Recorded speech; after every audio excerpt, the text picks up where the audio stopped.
Today's talk is entitled Exploring Limitless Horizons. And what we are going to explore today is what is the purpose of our lives on this earth?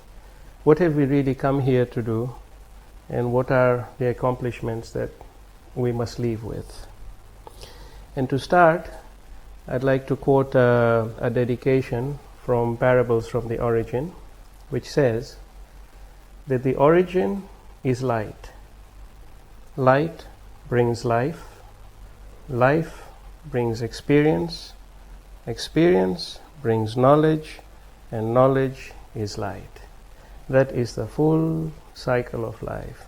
And we'll try and understand that dedication during the course of this lecture. I'll start with a conversation that a soul that is about to be born, her name is Maya. She's about to be born in this world, and she's having a conversation with the origin. The origin has many names: the source, the creator, God, nature, whatever name we associate with it. And Maya is having this conversation with the origin, where the origin says that you are now ready to take birth on this place called Earth, where you will be able to gain much knowledge and complete the cycle of the journey of your soul. In previous lectures, we've talked about the 10 stages of the soul. In Reflections from the Origin, there's a chapter called the 66 Steps, which describes these stages. We also have a lecture called Meditation Part 2, the Spiritual Journey, where these 10 stages are discussed in some detail. So we don't need to go through it today. But suffice to say that Maya has been through the journey of her soul, gaining knowledge through every form of existence and life. There are 7 worlds. This earth is not the only world that we know. There are 7. And the soul takes birth in these different worlds, because that's the only way we can describe it. This world we know has 3 dimensions: length, width, and height, and we see it as we see it, we perceive, we feel, our emotions, our thoughts, and our reality is made up of that which our mind perceives. But there are 6 others where you do not necessarily take a form.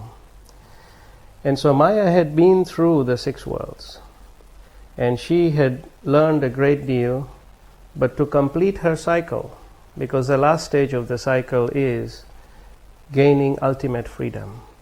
As long as she was on her journey, when she started as a soul from the origin, she started off as a ray of light that leaves the sun.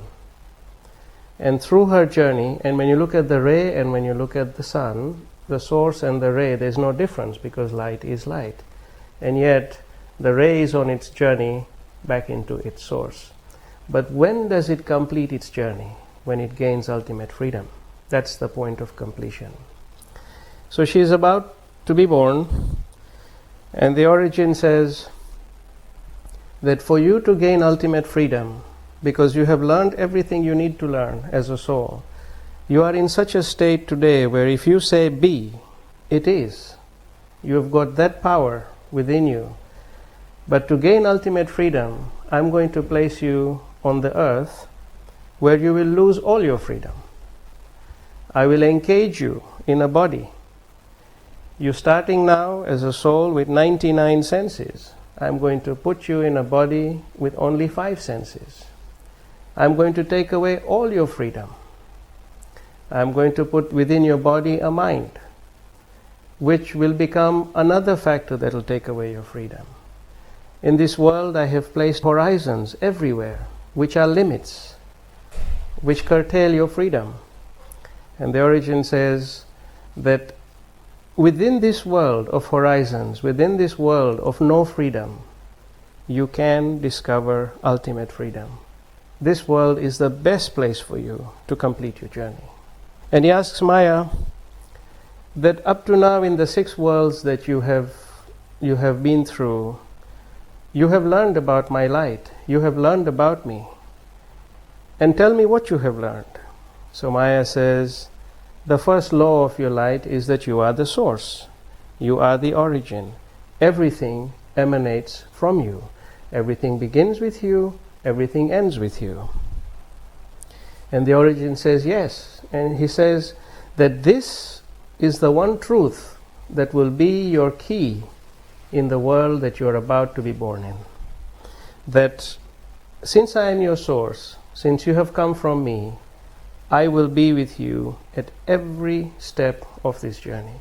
This is a very important key during this lifetime that you are going to be given on earth to gain ultimate freedom, is the knowledge of the fact that I am with you always.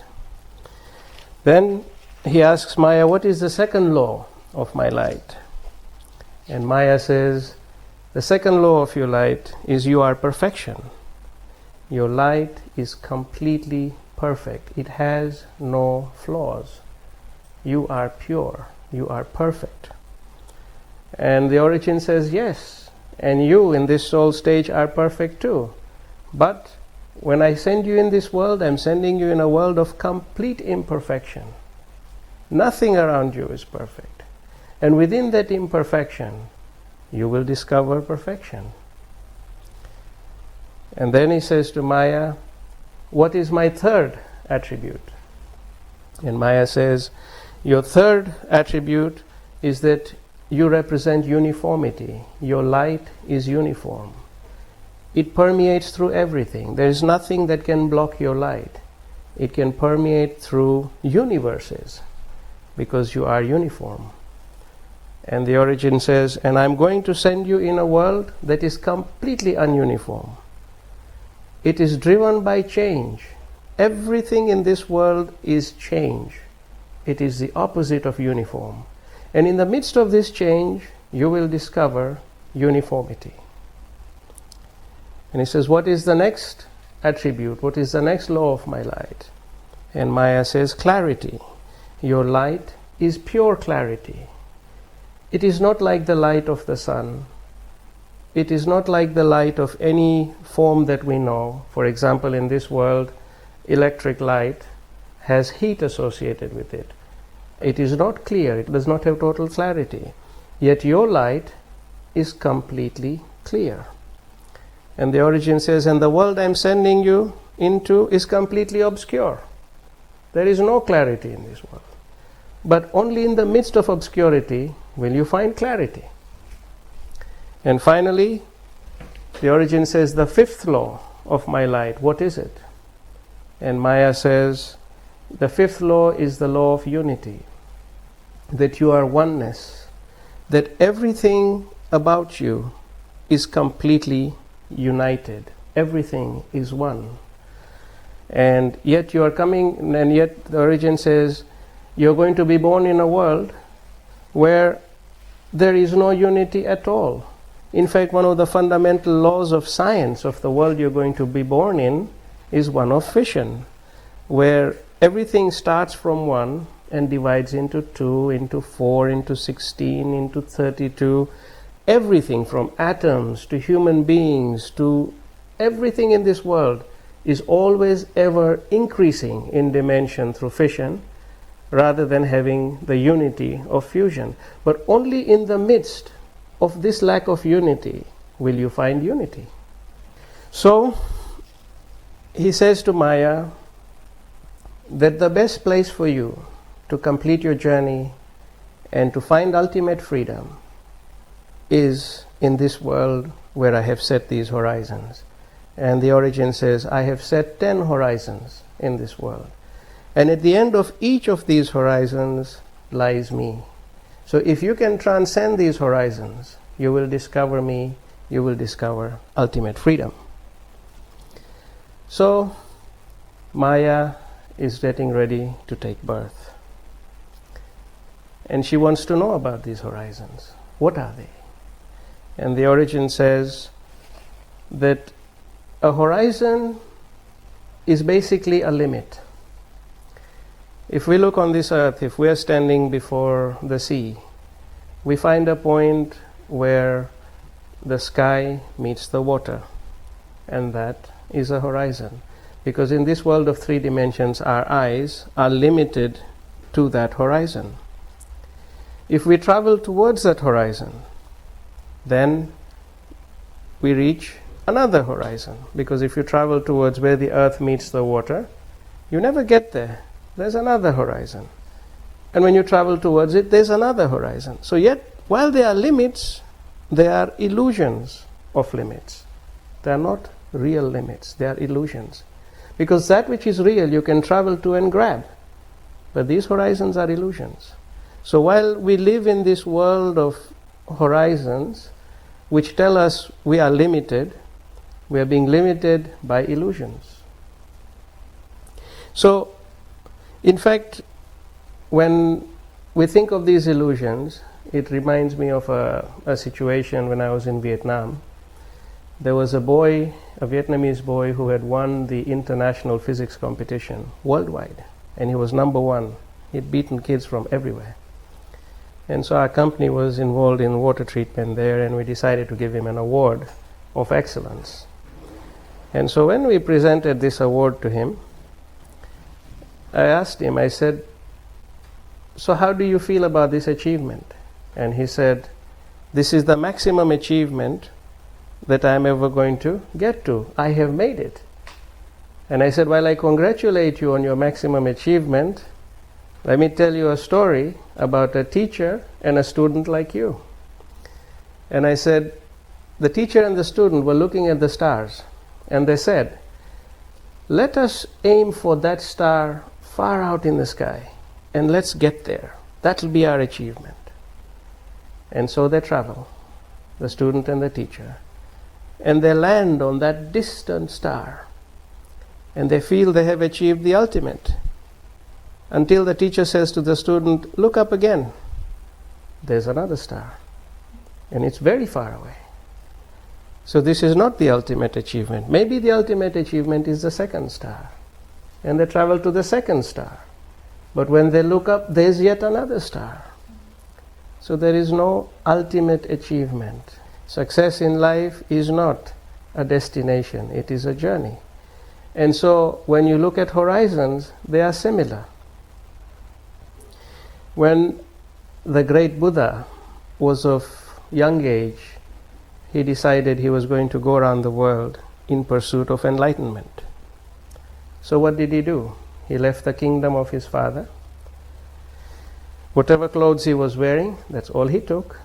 And he decided to wander through the forests, through the trees, through barren lands. And there were a few who followed him, because they thought, if he finds enlightenment, so will we. And Buddha traveled and traveled and traveled for years, didn't find enlightenment. And he could feel his body aging, but he did not find the enlightenment he was seeking. And then one day, he goes to a river to clean himself. And when he looks in the water, he sees his own image. And it makes him think. He looks at that image, he sees himself, but that's it. What lies beyond that image? He could not find anything that lay beyond that image. That image was a limit. But what he was trying to discover was the limitless, what lies beyond the limits. And the coin dropped, and he said, "My goodness, this is not the place to find enlightenment. The place to find enlightenment is in the midst of all these limits, in the midst of the world that I left. That is the place to find enlightenment, because if I'm amongst limits, I will discover the limitless." And he decides to go back. He gives up his life as a hermit. He decides to go back into the world which he had left to seek enlightenment, right in the midst of all the horizons that had been placed. And that's where he found enlightenment. So same is the situation with Maya. She is a very elevated soul. She knows all about the laws of the light. She's at a stage where she says, "Be," and it is. And yet, to gain that ultimate freedom, she is now taking this physical form. The first horizon, which the origin explains to Maya, is the horizon of time. He says, "I'll place you in a world that is governed by time. Everything is limited by time. You will have a finite period of time to achieve this ultimate freedom. But when we think of time, time is a very big limiting factor. We're all governed by time. When we think of when we were young, when we think when our children were young, today when I see my kids and they've grown and they're leaving home now, going to university, I ask myself, what happened? Where did that time go? It was just yesterday. How did it pass by me so fast? And yet, that was a major horizon in my life that I had not learned to understand or to transcend. Time flies by us. And what is the best way to transcend the horizon of time itself? It is to achieve a state of timelessness. Because if you transcend time, you get to timelessness. What lies within timelessness? The origin. Because the origin has no beginning, no end, it's continuous, is timeless, is eternal. So if we transcend the horizon of time, we achieve timelessness. How do we approach the horizon of time? It is by living every second to its fullest, to stretch every second to its maximum. When you think about your daily life, you go to work in the morning, you spend the whole day trying to earn your daily bread, comes an end to the day, so many hours are gone. How did we stretch them? How can we maximize them? It is by living in the present. Because the past is history. The future is to come. But there's a very fine line that divides the past from the future, which is the present. If we live completely in the present, without being consumed by the worries of tomorrow or the memories of the past, many of us live in the past. Many of us spend our day-to-day worrying about tomorrow. And those seconds which could have been stretched in the present are lost. So living in the present is of ultimate importance. I'll share with you an example that took place in Portugal. I travel around different places to help people with healing. And when I was in Portugal, it was a Sunday, and we had 3 hours, after which I had to stop the healing, rush to the airport and catch my flight to Malaga. And that morning we had a full appointment book, lots of people. And while others found out I was in town who had no appointments, they showed up at the hotel. So from 8 o'clock in the morning there were all these people in wheelchairs and people who were ill. They just arrived at 8 o'clock, hoping that maybe they'll get a chance. So the people who were organizing it said, we better tell these people to go away because it's not going to happen. There's no way you can treat all of them and this full appointment book. And I said, well, let's see how it goes. Let them stay. We'll do them all. And time went by. My 3 hours were complete and they were all done. Those who had appointments and those who didn't have appointments. And so one of the organizers said to me, how did this happen? He said, each person came, you gave them all the time in the world, you listened to everything they had to say, you didn't rush anybody, and in 3 hours, they're all done. How did it happen? He said, I was there and I still don't believe it has happened. And I asked him, how many minutes are there in an hour? And he said, 60. I said, that's where you're wrong. I said, because you can make each minute very long if you learn the key to gaining the maximum out of the present. There's a power that lies in the present that causes you to be able to stretch that present in an incredible way. It defies the laws of the clock. So, if we gain maximum living in the present, if we stretch each second to its maximum, we are moving towards transcending the horizon of time itself, which makes us timeless, beyond which we discover the origin. So, by doing that, we are basically bringing in or discovering the infinite within the finite.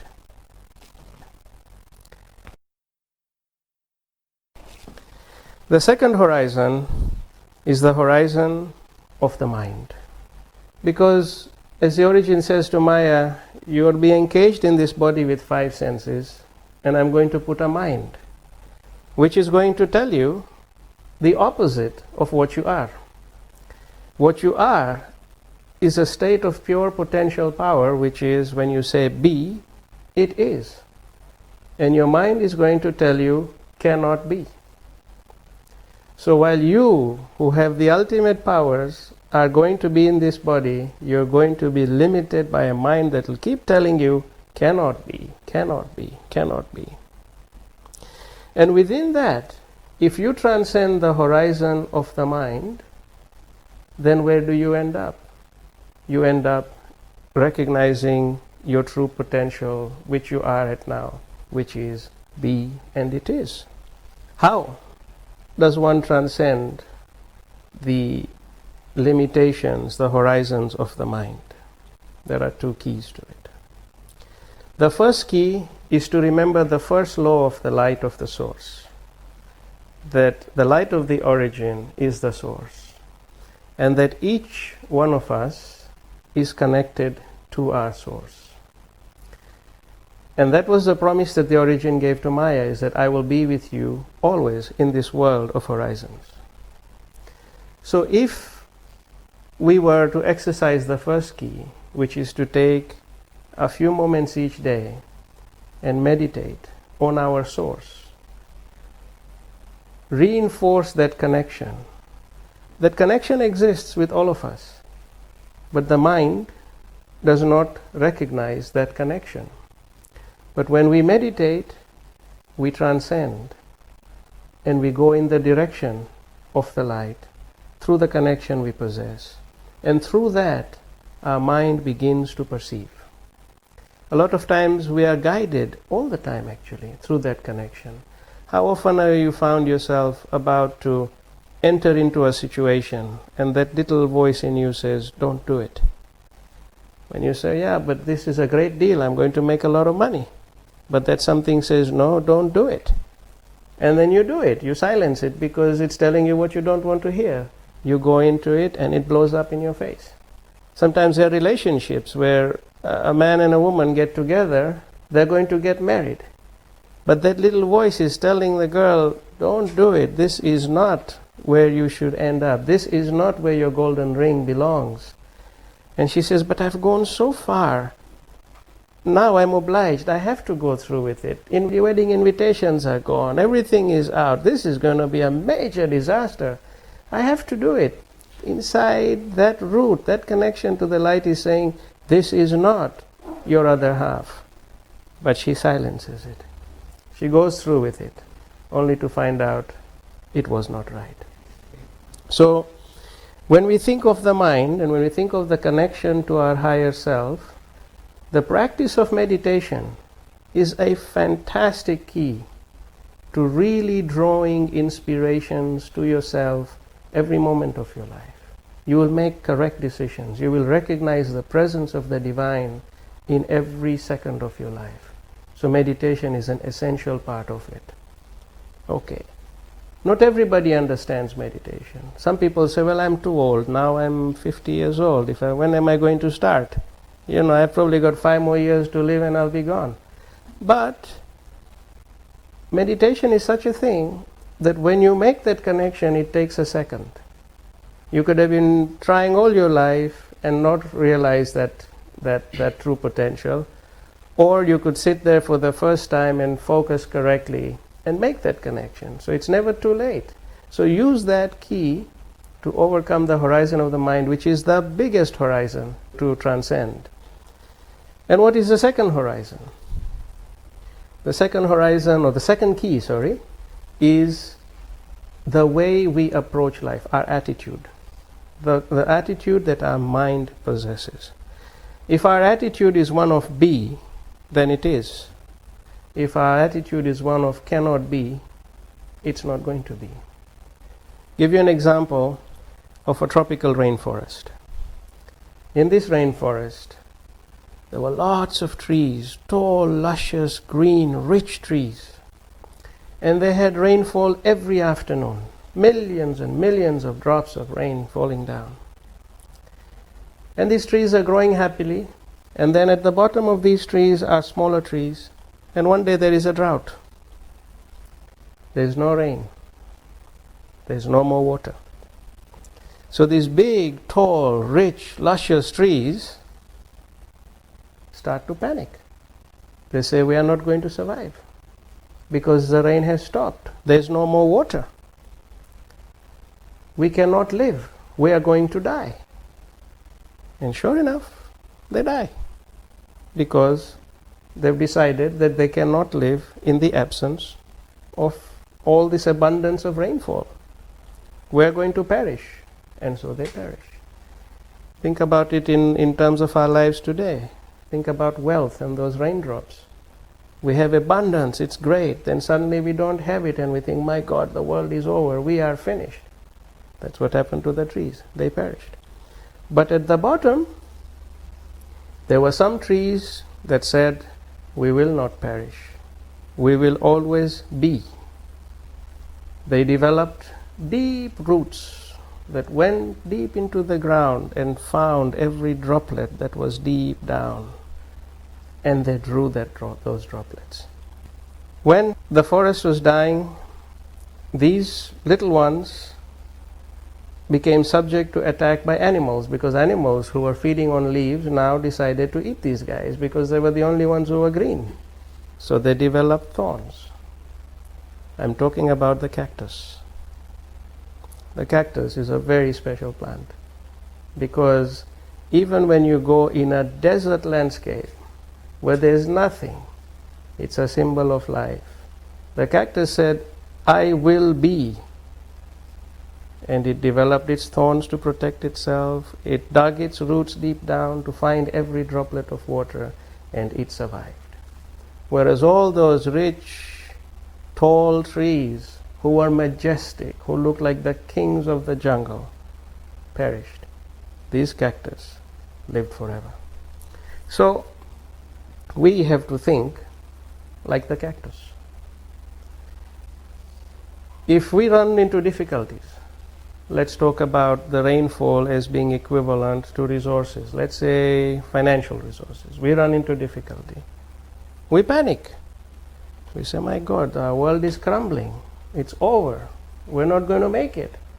And everything we've built crumbles and collapses. But if we say, no, I am going to make it. I am going to be like that cactus, and I'm going to find those little droplets wherever I can, but I am going to make it. And can you imagine against what odds those cactus trees survive?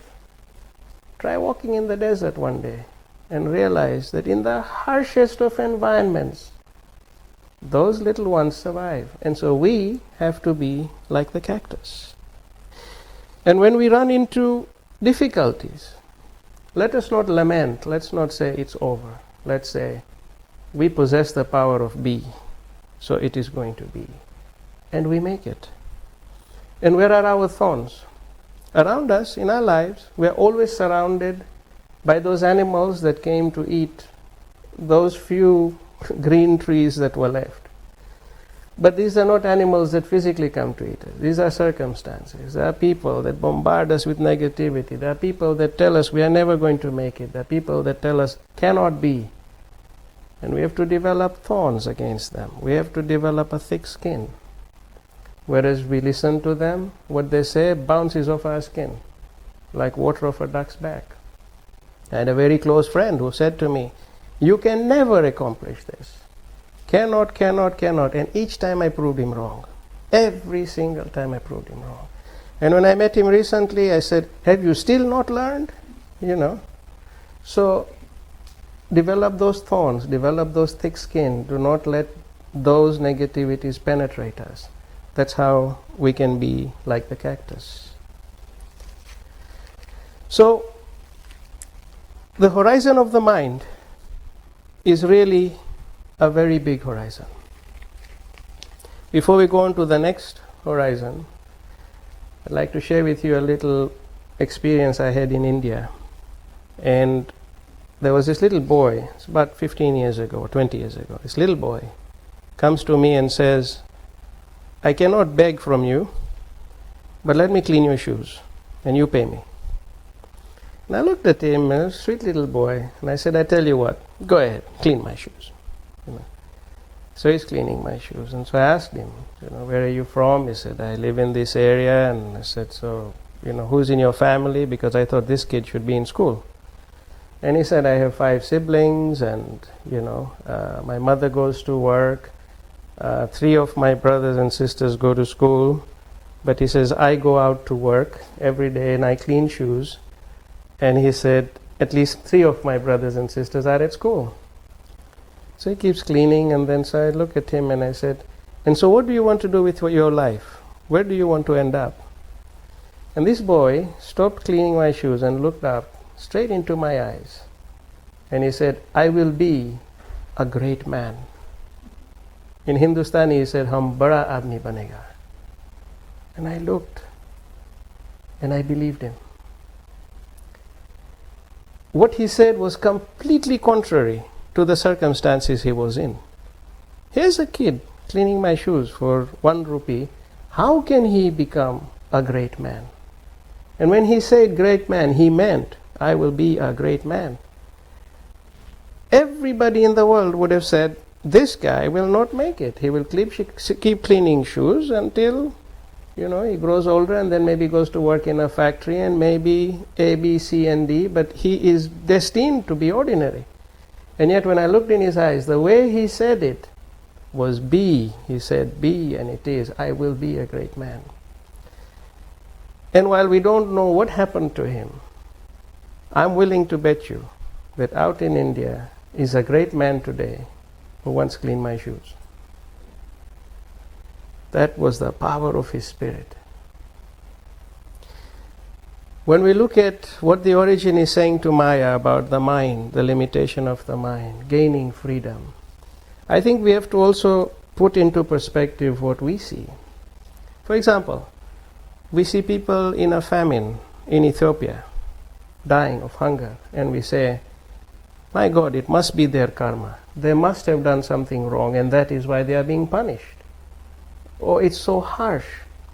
But remember that those souls, or souls like Maya, who have come in this world to discover ultimate freedom.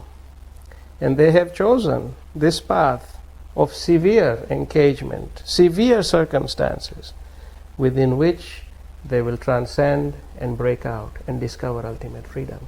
So when we look at these people around us who are less fortunate, or we call them less fortunate to us, they may be very elevated souls who only have that one more step to take to complete their journey, while the rest of us are still plodding away on and on. So we cannot draw any conclusions when we see people like that.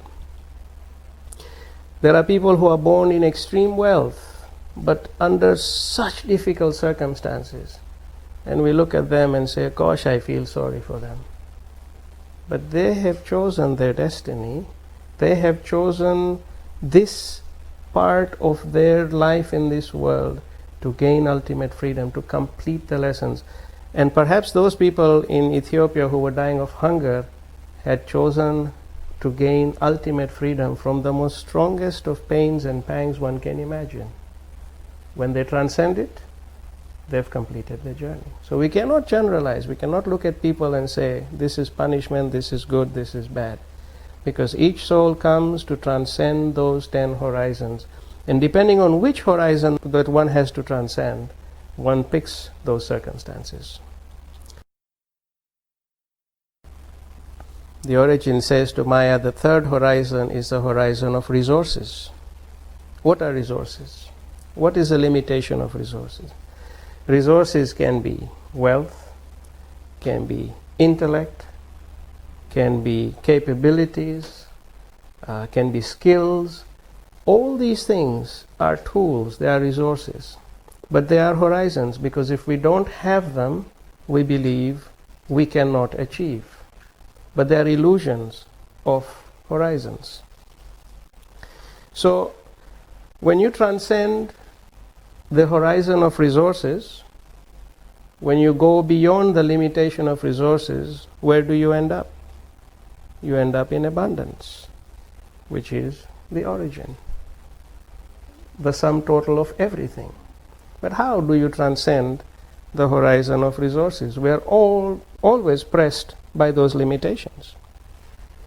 In Parables from the Origin, there is a story of two little kids, a boy by the name of Ibrahim and a girl by the name of Sarah. This is before humanity became what it has become. And they are running around in the forest. And during the daytime, they are learning lessons about nature, about the forest, the laws of the forest. And during the evening, during the night, they are learning lessons about the spiritual. So they are running around. And then one day they come to this place where there are 7 tall trees. These trees have their roots that go into the core of the earth, and they are as tall as can be. They're touching the sky. And there are 7 trees. And in the middle of the 7 trees is a fountain. It's like a fountain of water that's coming out and flowing like a mushroom. So they stop, and the first thing Sarah does is jumps in to get a drink of water because she's thirsty, and the forest is always provided for her. So she tries to take a drink of water and finds out it is not water. So she's upset and she says, "This fountain has lied to me. It looks like pure crystal clear water, and yet when I want a drink, it's not water." And that's when their great teacher, who used to teach them about the spiritual, says that this, what you're looking at, is called the eternal pool. It is surrounded by 7 trees, 7 very tall trees. Why 7 trees? There are 7 worlds I mentioned earlier. But all 7 worlds are governed by the laws of the eternal pool. What is the law of the eternal pool? Their teacher says to them that you are now going to have your progeny. You're going to have more like yourselves. You're going to have children. And they will have their children and their children until this entire forest that you see will be covered by little ones and people like you. And therefore it will be what will be called humanity. But you have to obey the law of the eternal pool. Look at the eternal pool. What do you see? So Ibrahim says, I see this pool coming out of the earth, and then it flows back into the earth. And the teacher says, yes, the fact is it flows. The law of the eternal pool is the law of flow. So when you receive resources, when you receive wealth, if you receive wealth from this hand and you close your fist on this hand, you've cut yourself from the eternal pool. You've killed the flow. You've built a dam. But if you leave this hand open too, then what you receive, if you give a small amount of it away for others, then you are maintaining the flow of the eternal pool with respect to resources.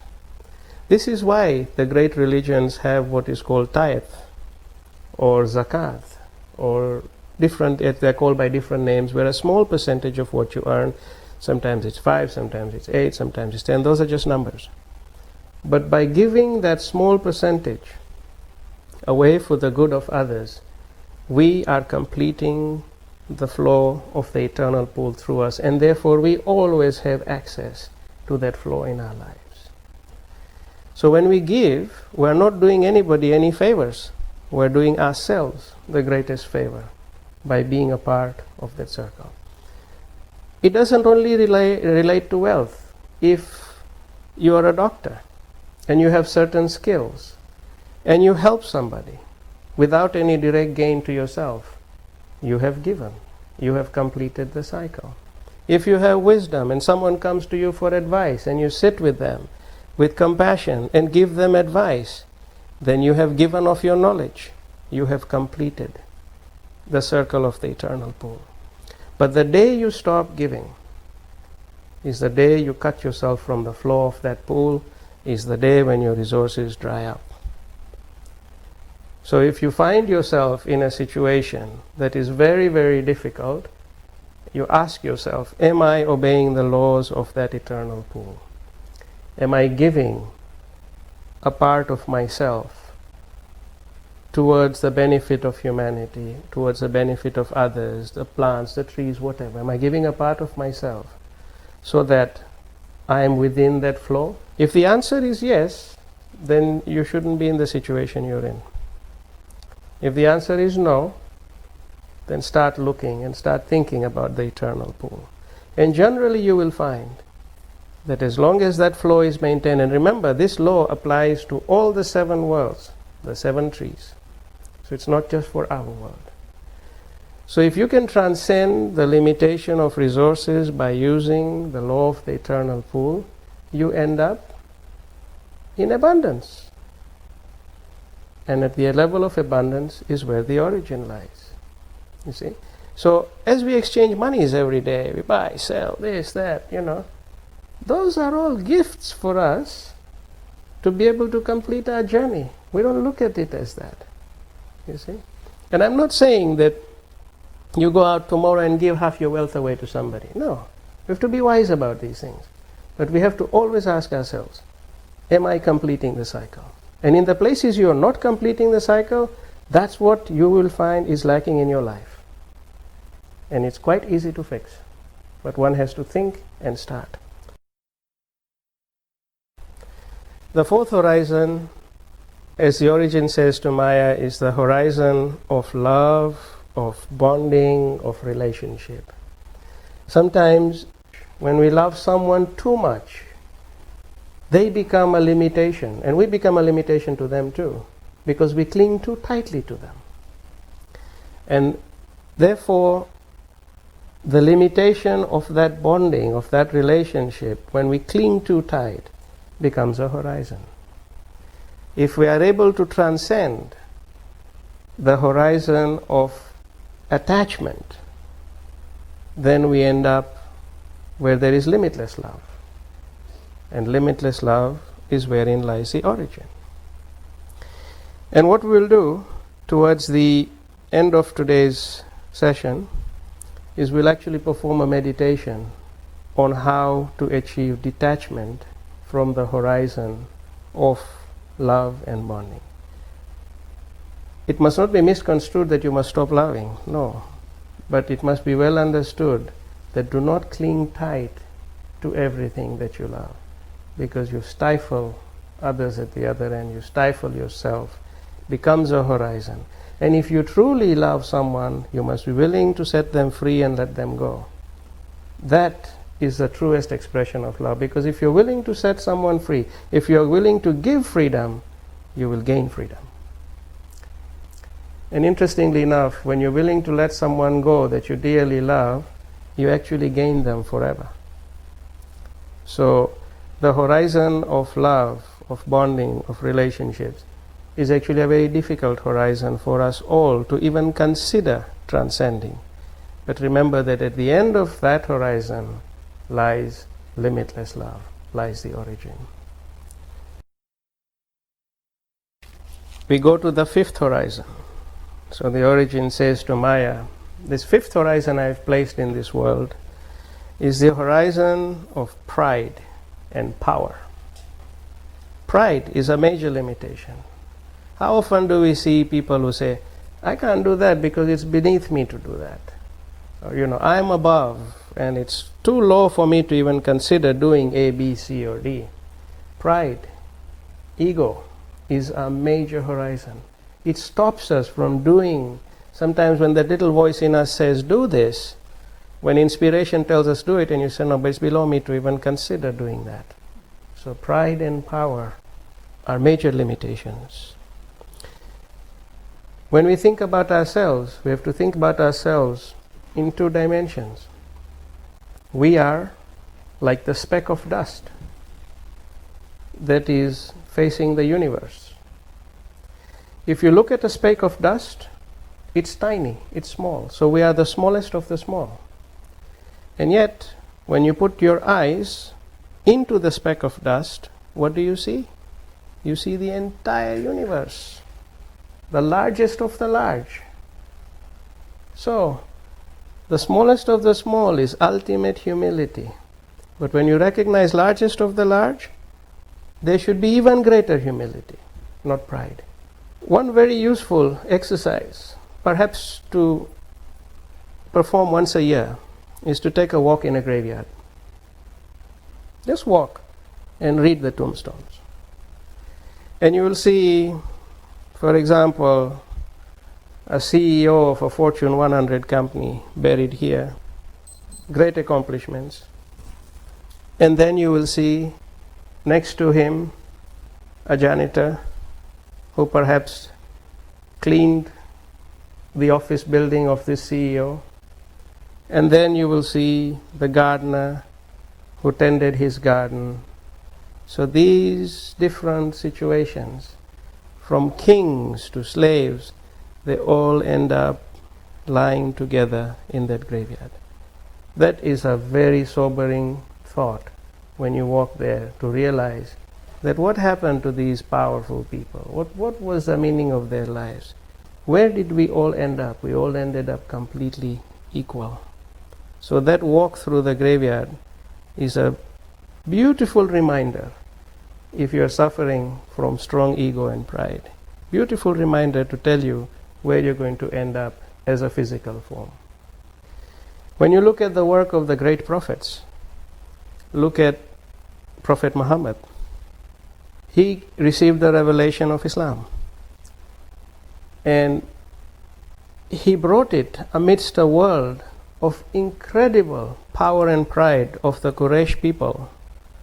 The Quraysh people were the most economically powerful people in the region. And he comes out with a revelation of Islam talking about equality of all and worship to one God, whereas these people believed in hundreds of idols. He said that this is the religion that has been revealed to me for the world at large, and it is to be. And these powerful people said, it cannot be. We are the Quraysh. We have the ultimate power. We can stop you. What happened? What happened to the people who tried to stop him? We don't even hear about them. We don't even know who they are now anymore. But what happened to the message he brought? It spread all over the world. A huge religion. Look at the works of Jesus Christ, where he came amidst the Romans, who were again very proud, powerful people. And he came with this beautiful religion which was to transform humanity. What did they do? They crucified him. They said, out of our power we will destroy you. Did they really destroy him?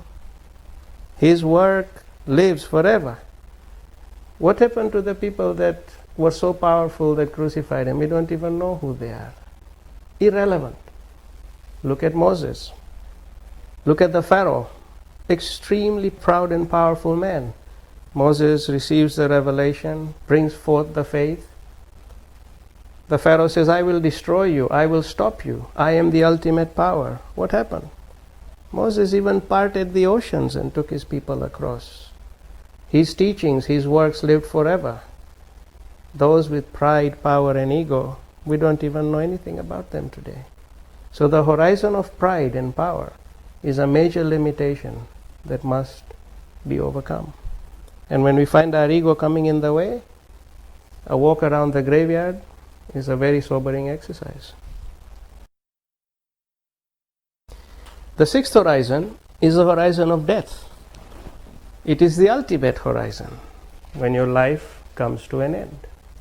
When we think about death, we think, okay, I was born on 28th of June 1957, and my life comes to an end at a certain point in whatever year we pick. That is my birth and that is my death. Is that really so? Wrong. That's not so. Each morning, when the sun rises, we are born. And each evening, when the sun sets, we die. Each day is a life in itself. This is why when all the great religions, they teach us about praying or remembering the Creator at sunrise and sunset. Why? Because sunrise is a birth, sunset is the end. Each day is a life in itself. And so then we ask ourselves, what did we accomplish in this one day? Because tomorrow there may not be another day. And life in itself is one day. And the total life of me, Amyn Dahya, however many years I'm going to live, is a sum total of those many births and deaths. So each day is extremely important. When you think of the horizon of time and stretching time, then think about each day as a life in itself. So how do we transcend the horizon of death itself? Because death represents the end, is number one, by living life to its fullest, making each day a complete lifetime to its fullest. And number two, going back to the first law that the origin said to Maya, that I am the source, I am with you always. If we seek the light of the origin through meditation every day, or even through our actions, through the way we live our lives, but through meditation as an important key, if we discover the light, if we transcend the horizons, if we discover the light during this lifetime, and we achieve ultimate freedom during this lifetime, then what have we done? We have transcended death. We have gained eternal life. While we are still in this body, while we are still engaged by the mind, we have gained eternal life. Therefore, then when our body perishes, it's just an event. But we have transcended the horizon of death. So very, very important. Remember, death is not the day you physically die. Every day is a life. The seventh horizon is the horizon of the body. As the origin said to Maya, I will encage you in this body, which is completely limited to 5 senses. Maya started with 99 senses, she's down to 5. We started with 99 senses. When we move on, we gain them again, but we are down to 5. How do we transcend the horizon of this engagement? Because if you transcend the horizon of this engagement, you gain freedom. Ultimate freedom is the purpose of Maya's birth. When you think about your body, how well it functions, when you think about the origin as a core, and that we all have a connection to the origin, like a cord that connects us to our origin, the roots that connect us to our origin. I call these roots zarat because it's a neutral word that describes the connection between the body and its source. Some people use the word soul, some people use the word spirit. Then this connection is the path towards transcending the horizon of engagement. Let's look at it from a perspective of health. Let's say that we fall ill, one of us has cancer. You go for all your treatments, you go for chemotherapy, you take all these medications, and yet you're suffering, not coming out of it, not breaking out of it. We fall sick, we pop pills A, B, C, D, and E, at times E, F, G, and H, but we're still suffering. We're not getting better. Why? Because we are missing the essential tool. This illness has come to us as a means of teaching us to draw through those roots the power of healing from our source. Remember, Maya said the origin said to Maya, I will always be with you. If we draw the powers of healing through through our source, our body gets well. The energies flow within us. When the energies flow within us, what is happening? We are drawing from the limitless into the limited. When we achieve that, we are healed. But what has that whole process done? It has caused us to transcend the engagement that we are in. It has caused us to gain ultimate freedom. I may have shared this example with some of you about a lady who came, she was 42, with a cancer in 2 breasts and in her back. And she came to me. There was no hope left. She had a very short time to live. And she said, but I don't want to die. I want to see my daughter get married. She said, can you do something to help me? I'm willing to do anything. And so I talked to her about the source. I said, do you believe you have a source? She said, yes. I said, do you believe that you have a connection to your source? She said, yes. I said, and what have you drawn from your source to help you overcome this illness? Nothing. I said, what do you call your source? She said, the Virgin Mary. I said, great. Well, let's start with the Virgin Mary. And we performed the healing meditation together, where I helped her draw that energy. Once she was able to draw it, she had such a great deal of inner strength and inner power that after that, within a 4-week period, she was able to eliminate the cancer. Today she works in a restaurant till 3 in the morning. If you see her, you would not believe that this woman nearly died.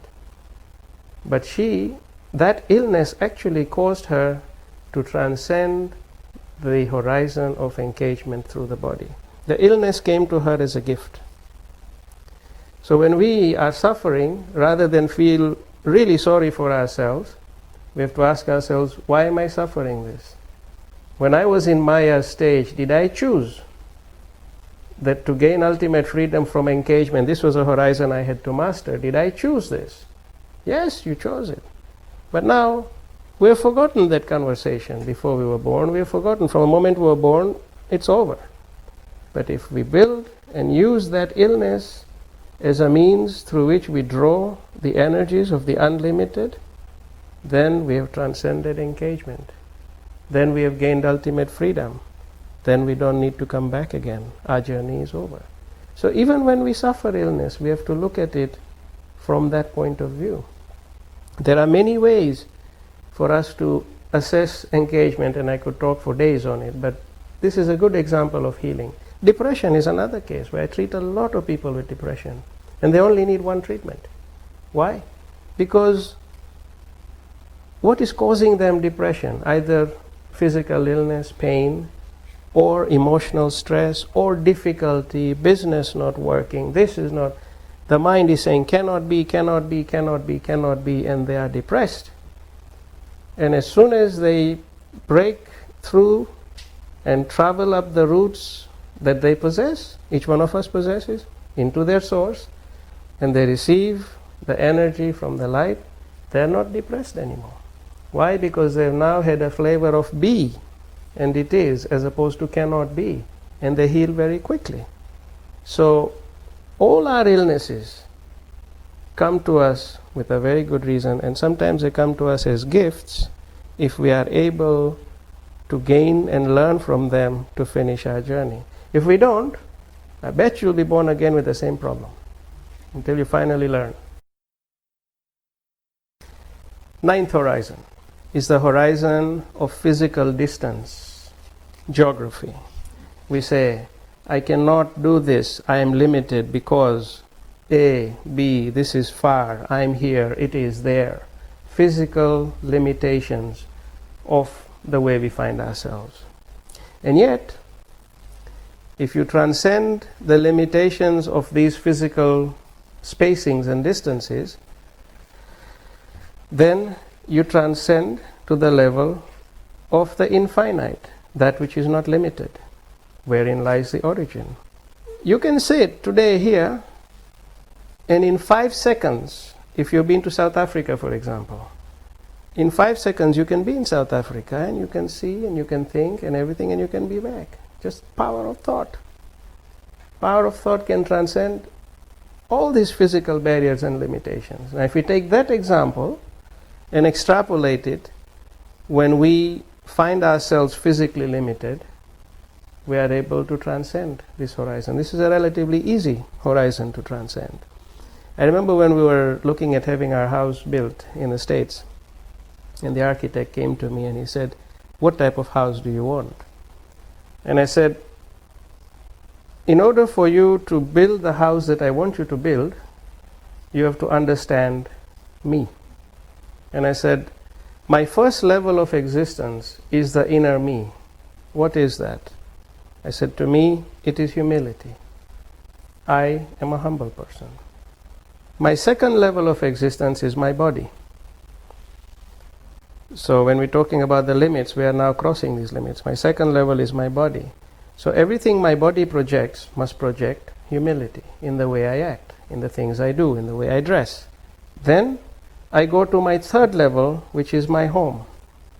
And that too must project that which resides in me, which reflects in my body and now reflects in my home. So you will build me a house that represents what I am. And then that house must then live in its fourth level of existence, which is it must fit into its environment. It can't be something that sticks out like a sore thumb with tall pillars rising somewhere or sharp edges.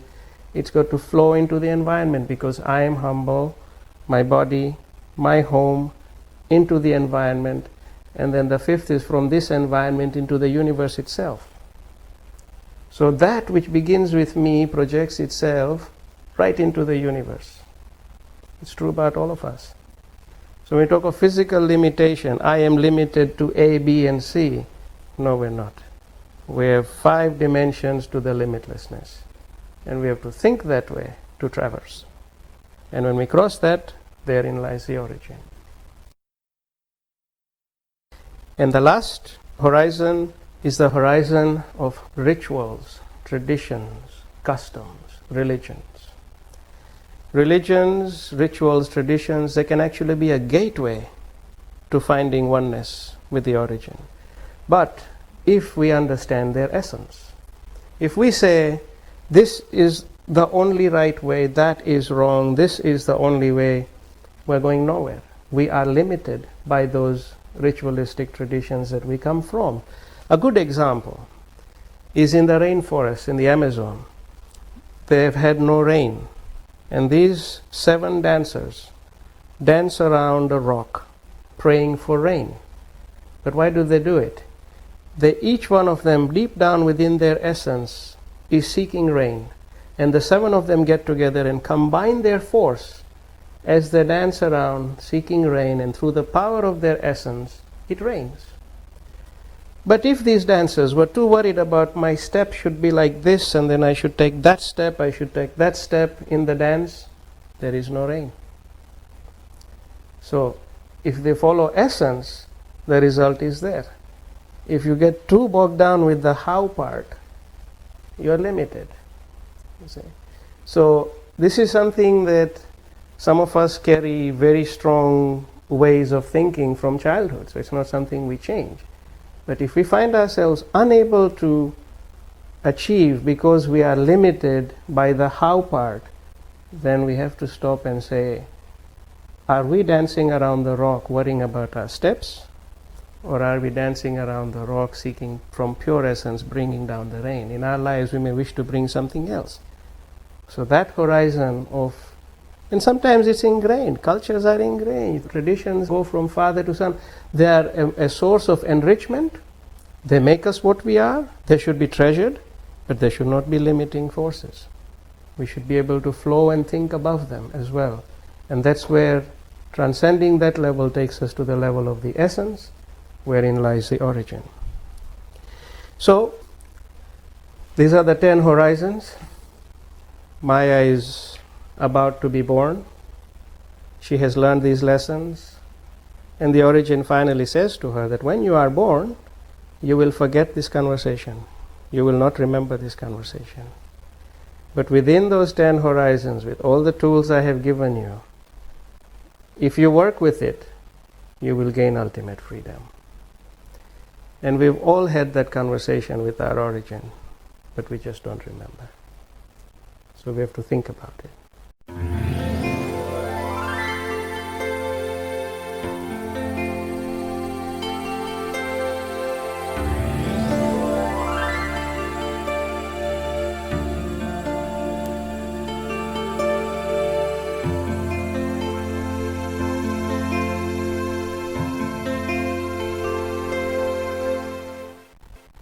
Before we start the meditation, it would help to remove our metals. The reason we do that is not that metals interfere at an energy level or anything like that, but when we sit in pure contemplation, and when we are sitting in contemplation at a much higher energy level than we are at right now, jewelry and these are symbols of material wealth. And so for those moments we should be in complete humility, and that's the reason why we take off our metals. Okay? We're going to go through a process, a very special process, with complete humility. That's the reason, that's all. So to recap, we discussed the 10 horizons. We learned from what the origin was saying to Maya about the fact that the origin is ever present in our lives, that we have our roots that originate from the source, the origin, and that it is through these roots that we can draw strength, energy, inspiration, and light, so that we may accomplish our mission in this lifetime, which is to transcend these horizons, these 10 horizons, and therefore explore limitless horizons. We talked about the 4th horizon, which was the horizon of love, bonding, something that we all are subjected to. Relationships in our lives which are wonderful, they're blessed, they're really things that enrich us, but yet they can also be aspects that represent horizons where they tie us down. And if we want to gain ultimate freedom, then we have to be able to learn to let go. And when you truly love something or someone, then you must be able to let them go. And only by giving freedom do we gain freedom. So I'd like you to sit back, completely relaxed, and close your eyes and just follow what I'm saying. Take a moment to be at complete peace.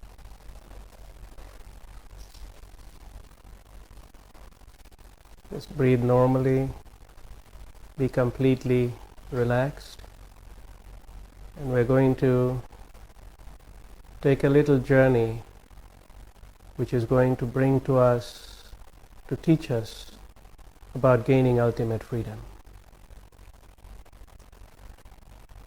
I'd like you to imagine you are in a room which is nice, well lit, bright. It's a white room. And then there is a table in the middle of the room, and there's a golden cage on this table. This cage is made of pure gold,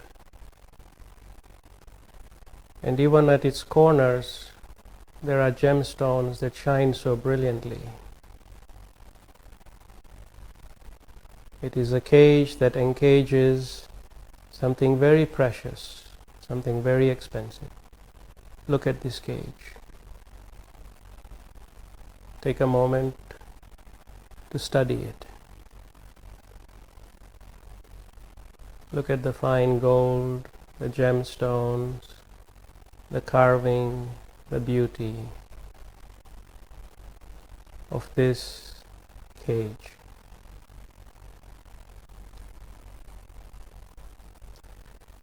And now, as you look into this cage, you can see within it a beautiful white dove. A beautiful white dove that is sitting in this golden cage, a cage that is made for the kings, so rich, so beautiful, and within it is this precious white dove. Look at the bird as it looks back at you. This is a bird that you absolutely cherish, you love. It's very special to you. And it is in this wonderful golden cage. And then you walk towards the cage until its door is right in front of you. And you reach out to open this door of the cage. But before you do it, you pause and think. Because you're worried that if you open this door, this wonderful bird, this precious bird, will fly away. It's going to leave you. And yet, here is a bird with wings that deserves to fly, and you have it encaged, even though it is the most expensive cage you could buy. So you look at the bird, and your hand goes forth, and you open the door of the cage, because you believe that the bird that you love deserves to be free. You wish to give it its freedom. And you open the door and you stand back. And the bird sticks its head out of the cage, looks around, and starts to fly. It leaves the cage. It's happy to flex its wings. It flaps its wings around and starts to fly. And you watch this precious bird that you love so much beginning to fly away from you. And it flies outside of the house. You watch it as it flies towards the horizon. Soon it becomes a little dot in the distance as it flies away into the horizon until it has finally vanished.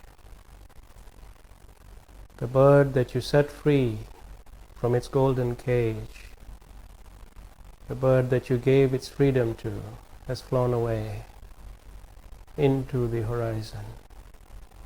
You have given it its freedom. And you look into the horizon with love and anticipation that this bird has gone into the horizon, that you have set it free, that you look at the horizon with the hope and the prayer that it will one day come back to you. And you keep looking into the blank horizon, and there is no bird yet. But you patiently wait and you watch for that beloved one that you have set free to come back to you.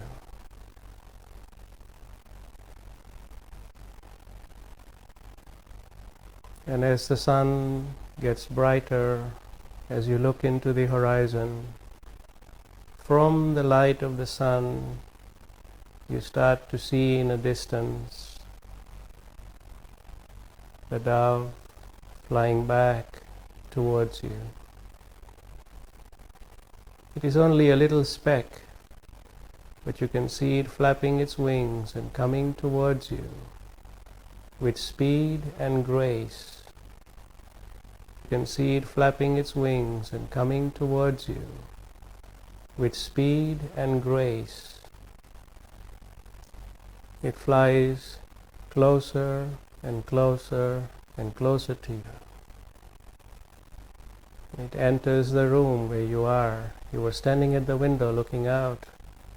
It now enters the room, and it comes right before your eyes.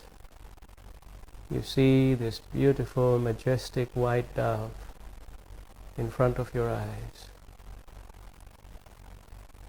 And it flies gently and comes right before your forehead, and it merges into you. The dove has become you. It has merged into you. It is yours forever. You gave it its freedom. It was truly yours. It has come back to you to become yours forever. That which you love, you let go. For when it comes back to you, you gain it forever. The bird is no longer in the cage. It has merged into you, giving back to you all the love that you have given to it. For the greatest expression of love you have given to it is its freedom. And now it has given you your ultimate freedom. You were once so attached to it, you let it go. You detached yourself and gained ultimate freedom from the process. You gained the dove forever.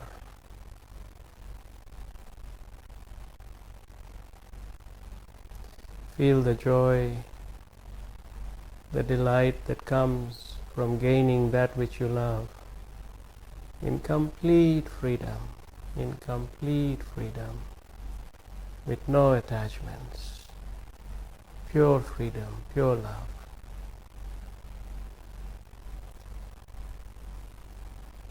And when you practice this meditation in the cage where you had the dove, you can place whatever it is, whoever it is that you love dearly in the place of the dove and set it free and gain it forever. After you set it free and it flies away, if it doesn't come back to you, then it truly never was yours. And if you clung too tight to it, life would show you that it never was yours. So you let it go, and that which is truly yours will always come back. You have gained freedom. Your loved one has gained freedom. You're all free.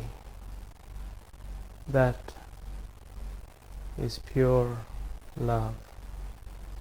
That is divine.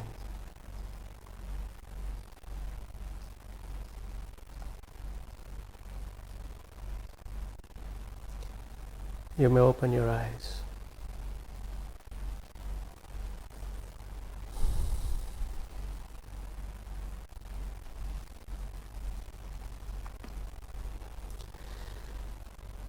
This is a meditation that's very special because it helps us gain complete freedom. It helps us find true love, find true joy. And it is something that one must practice from time to time. You will find it interesting that when you look in that cage, who you find in it, what you find in it. And sometimes when you let it go, it may not come back. But if it's truly yours, it will come back. And it'll put a whole new dimension in how you look at the person or that which you love. Because that love is exercised and practiced in its purest form with freedom. So to conclude, I hope and I pray that we may all learn to recognize the horizons that are there before us, that we may interpret what we have learned today in its positive, correct light, that we may learn to transcend these horizons, and in doing so, we may discover ultimate freedom. We may discover oneness with our origin, our source. Thank you.